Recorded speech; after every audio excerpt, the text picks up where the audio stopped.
What would you do if you were sitting at home, all alone, maybe watching TV, maybe reading a book, and suddenly your chest tightens? Not just any kind of tight. It's like someone placed a heavy brick right in the center of your chest. You try to take a breath, but it's shallow. Your left arm starts to tingle. Your jaw aches, and your heart, it's racing like it's running out of time. You stand up, hoping it'll pass. Maybe it's just gas, you think, but it doesn't pass. It gets worse. Your hands are trembling. You feel cold and sweaty, all at once. There's no one around, no spouse, no child, no neighbor knocking at the door. Just you, and the clock ticking. What would you do? You've got minutes, maybe less. And here's the thing, this isn't just some random scare tactic. This happens every single day, to real people, to strong people, to people like you. You see, heart attacks don't always come with flashing lights or dramatic movie scenes. Sometimes they're quiet, creeping, confusing, especially when you're over 60. And the truth is, many seniors don't survive, not because help never came, but because they didn't know what to do in those first few moments when it mattered most. Let that sink in. So why does this matter? Because if you're watching this, you care about your health, or you care about someone who's getting older. And you know deep down, it's better to be ready than to be sorry. Prepared, not panicked. This video, it might not feel urgent right now, but one day it could be the very reason you make it through. In the next few minutes, I'm going to walk you through 6 simple, life-saving steps every senior needs to know. Exactly what to do if you ever find yourself facing a heart attack while alone. No medical jargon, no panic talk, just real, practical advice, spoken from the heart. So please, don't just watch this video, absorb it, remember it, share it. It could save your life, or someone you love more than anything. And hey, if you're over 60, or you've got a parent, friend, or grandparent who is, drop a comment below and say, I'm here. Because this channel, Wisdom of Longevity, is where we take care of each other. And if this matters to you even just a little, hit that subscribe button, because we're just getting started, and you do not want to miss what's next. Let's begin. Tip 1, recognize the warning signs. Early Frank was 67. One night after dinner, he felt a burning sensation in his chest. Thought it was indigestion. He popped an antacid, laid down on the couch, and figured it would pass. It didn't. Frank never woke up. This is the reality we face. Most people think heart attacks always come with that classic Hollywood chest-clutching scene. But for seniors, it's rarely that dramatic. Sometimes it's just feeling more tired than usual, or short of breath after walking to the mailbox. Maybe a strange sense of anxiety or lightheadedness, like something just feels off. You might even feel a bit nauseous or break out in a cold sweat. And that's the trap, because it doesn't feel like a heart attack. Many seniors ignore it. They brush it off as aging, arthritis, stress, or just a bad day. But when your heart is screaming for help, it doesn't always raise its voice. Sometimes it whispers. So if you ever feel sudden, unusual pressure in your chest, if your arms feel weak, if your back, neck, or jaw starts hurting for no clear reason, if you feel sick, lightheaded, or breathless, don't wait, don't second guess, don't lie down and see how you feel. Call for help immediately, because recognizing the signs early is your first lifeline. But that's just the beginning. Because once you notice something's wrong, what you do next could decide whether you live or not. Tip 2, call emergency services. Even if you're not sure, Margaret was 74. She felt dizzy and her chest felt heavy, but she didn't want to make a fuss. She waited. 15% of her heart muscle died before the ambulance even arrived. We hear this too often.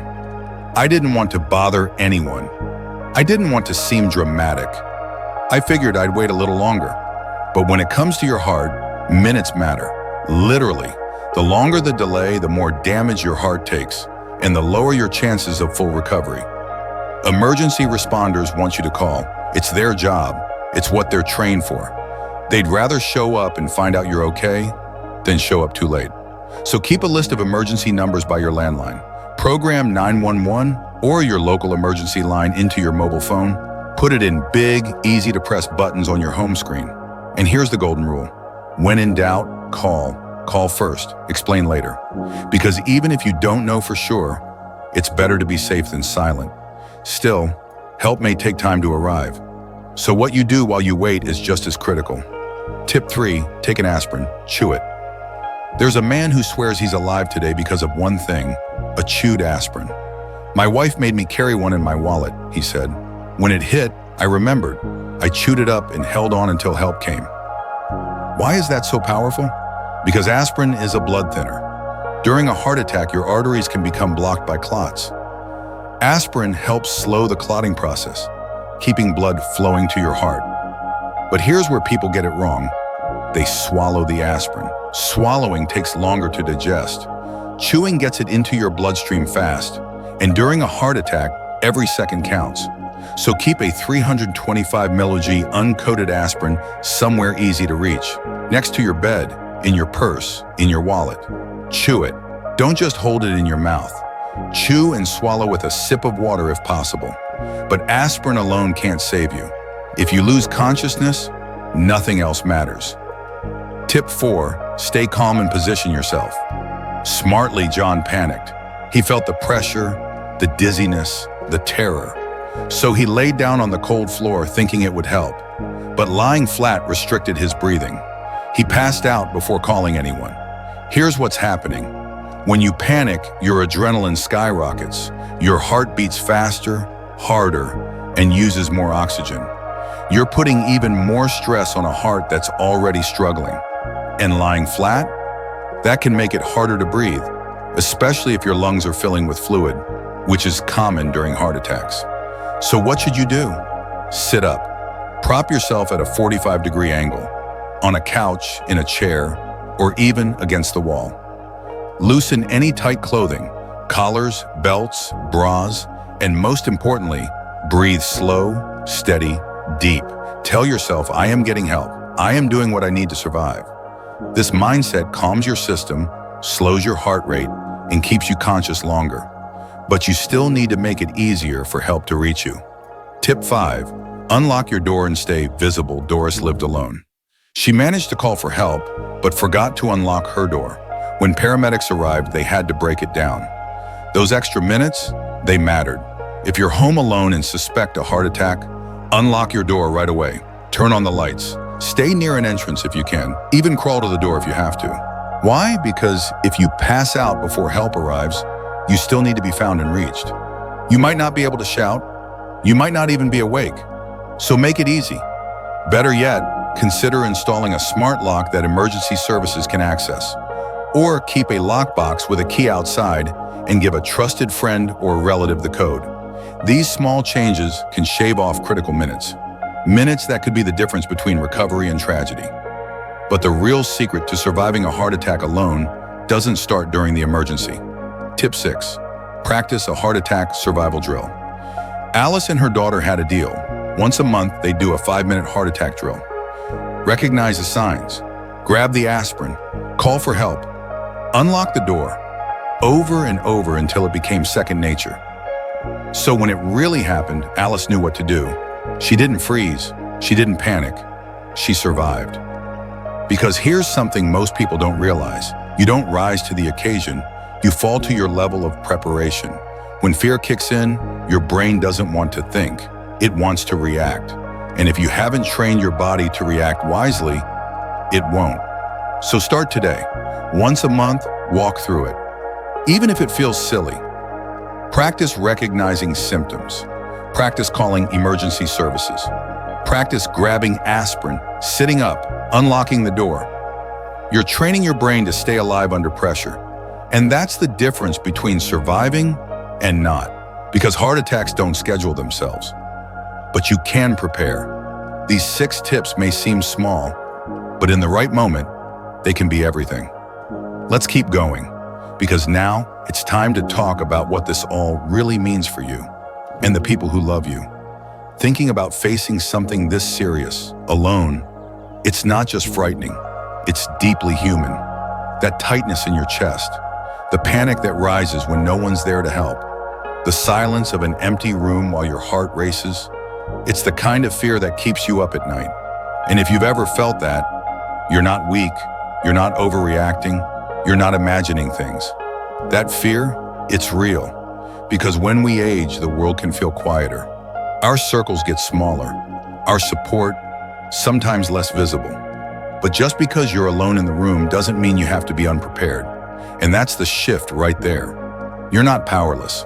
In fact, after watching this, you're more prepared than most people ever will be. You now know the signs. You know what to do and what not to do. You've taken that fear and turned it into a plan. And plans are stronger than panic. So here's what I want you to do. Right now, or as soon as this video ends, go find that aspirin. Put it next to your bed, in your wallet, anywhere you'll remember.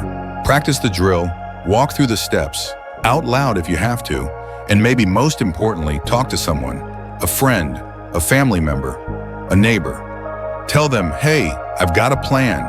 If something happens, I know what to do. Because there's comfort in connection. There's power in being prepared, and there's wisdom in not waiting until it's too late. You don't have to live in fear of the what if. You can live with courage, with clarity, with the quiet confidence of someone who's ready. That's not just health, that's freedom. Let's quickly go over the 6 life-saving tips we covered today. 1. Recognize the early warning signs, even when they don't look like what you expect. 2. Call emergency services immediately, even if you're unsure. Don't wait. 3. Chew a 325 mg uncoated aspirin, not swallow, chew. 4. Stay calm and sit up at a 45-degree angle. Breathe. Loosen tight clothing. 5. Unlock your door and stay visible so help can reach you fast. 6. Practice the drill monthly.